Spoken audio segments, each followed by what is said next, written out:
What is going on? James Bonnity's here. In this video, we're going to be talking about what might be the most important meeting, well, I'd say of the year, but obviously it's the first meeting, that the Fed will be doing on Wednesday, January 5th. And I found it very interesting, so I wanted to kind of jump out of my usual videos and talk about this for a second, because I'm pretty sure when it comes to investing in whether it's crypto or the market, people are wondering what in God's name is going on. And, I have my chart up here. So I'm going to type the most easiest way to explain why the market is doing what it's doing. And it's fear-based, right? The market is honestly, most of the time, based on emotions and what people are feeling in the economy. And here we are at a crossroads due to obviously the massive printing that has happened since March of 2020, or because of March of 2020. So it's an interesting time, and one of the things that makes me kind of relaxed in these times is the fact that I hold tangible assets, about 80 units of apartment buildings, and although the I think it was in February of 2020, right before the shutdown, I closed on an 80 unit in Ohio. And interestingly enough, that's probably tripled in value. And as good as that makes me feel, I know that is coming to an end when it comes to the real estate market, and I'm going to explain to you why. So the Jerome Powell and the Fed is basically holding our fate in the financial markets in their hands. And although people like to hate the Fed or talk about how they have too much power, the reality is that they are there to protect, in some sense, the everyday investor, and in some sense, the little guys. And probably people will disagree with me. So if you disagree with me, you could post down below or make a comment down below. And if you actually like where I'm going with this video, do me a favor and comment and like. Maybe get a few people to watch this. So basically, again, right, the famous thing, there's a red pill and a blue pill. And Jerome Powell is sitting there, probably already knows what is going to happen. And in this video, I'm going to hopefully predict it properly. Okay. And so there's only two ways they can go. I guess there's a third way, right? But we're going to talk about the two ways, because this is what I feel are one of the two ways that they're going to go. And at the end of this video, I'm going to tell you what I believe is going to happen. Okay. So we have fear in the market, massive fear. And everybody's waiting to find out, or at least get transparency of what is going to happen. Are they going to raise interest rates? Are they not going to raise interest rates? And although March 16th is really the big day of where if they are going to do something, it's going to happen then. I don't think anything's going to happen on Wednesday. But it's the red pill, blue pill. We're at the crossroads. And so the red pill is essentially talking about they want to slow down this increasing prices of everything, right? They want to slow it down by raising rates, making it a little more expensive to borrow money, slow down the real estate market, which is, it's been ridiculous, right? And anytime you have that kind of trajectory, it's really not that good for the economy. It's not that good because anything that goes up on something like this is going to come crashing down, right? It creates this bubble, and at some point it needs to end. And so they're going to be discussing, or at least hopefully coming out on Wednesday with some sort of transparency so the market knows what the heck we're doing. So on the red side, okay, we have the blue side. On the red side, they're going to probably talk about slowing the economy down, raising rates, which will which will kind of decrease the cost to borrow money, decrease or increase the cost to borrow money, and decrease the cost of housing. I own in my rental real estates, my value has gone up, but so have my taxes, so have my insurance, building supplies, everything, right? It's like everything has shot to the moon. And this will most likely lead to a recession, right? Most likely lead to a recession. On the other hand, the blue pill, they're going to keep the rates the same, right? inflation will continue to go up like this. Commodity prices are going to go up.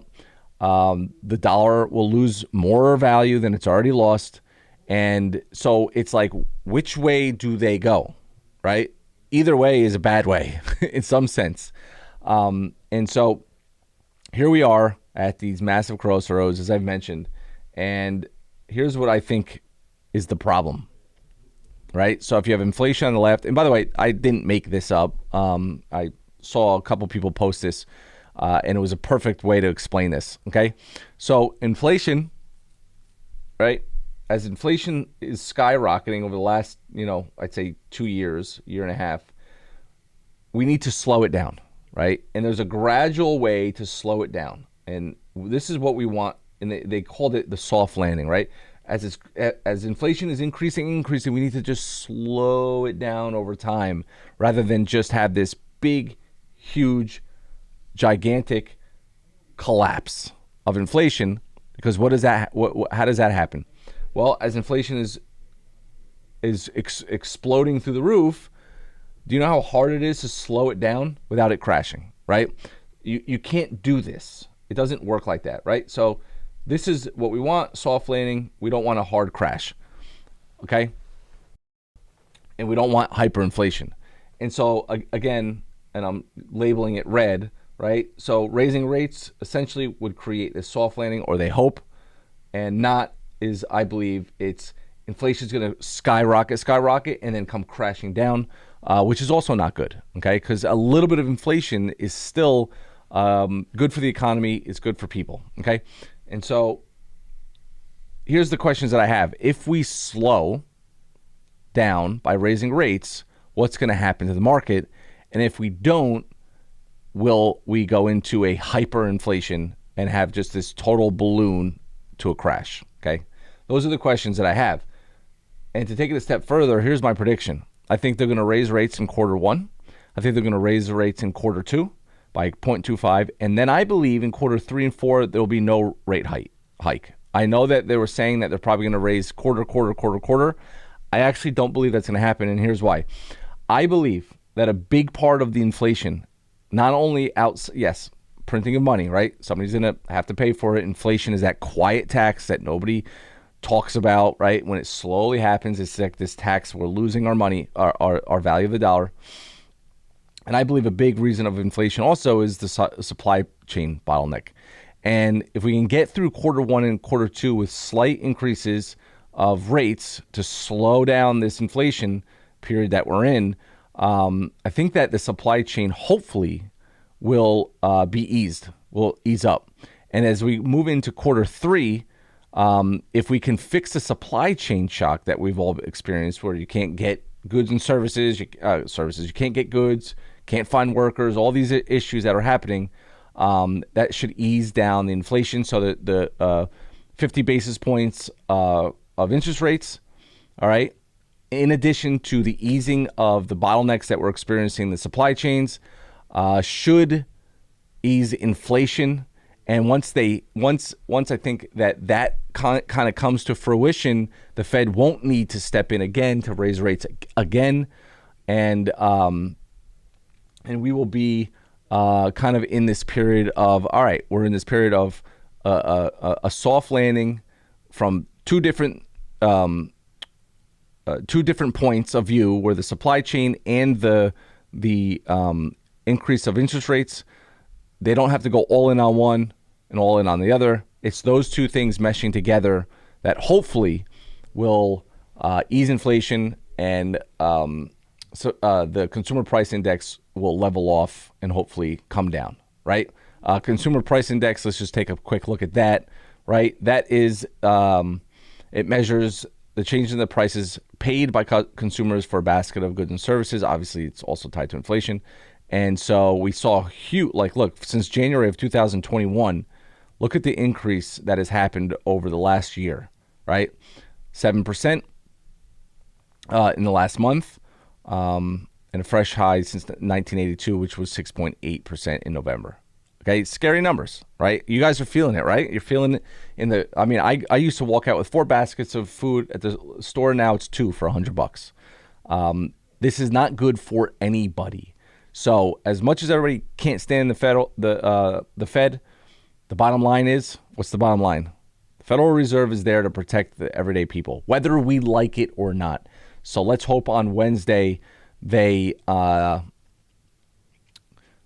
the right thing. And I think 2 quarters of rate hikes by about 25 basis points a quarter, and keeping that and stopping that and not having that go into quarter 3 and quarter 4. And hopefully these freaking supply chain issues get fixed over the next 6 months, 5-6 months. And then the Fed doesn't need to step in and do anything more with rate hikes. Prices, real estate prices, maybe drop a little bit, but still sustain such a great growth. And everybody could still be happy. All right. If you like this video and if it made sense and the easy way of thinking about it rather than getting into technical analysis, because truth of the matter is, even if I went into technical analysis, most people wouldn't understand it, just like I could barely understand it. I like to think of things very, very simple. So if you like this video, click it down below and give me a like on it. Appreciate that. Because apparently the Google algorithm likes it. And I just say it because everybody says it. So there's that. Hope this helped a little bit. And make sure you subscribe. Turn the notifications on. We will be back with another video later on this week. Bye-bye.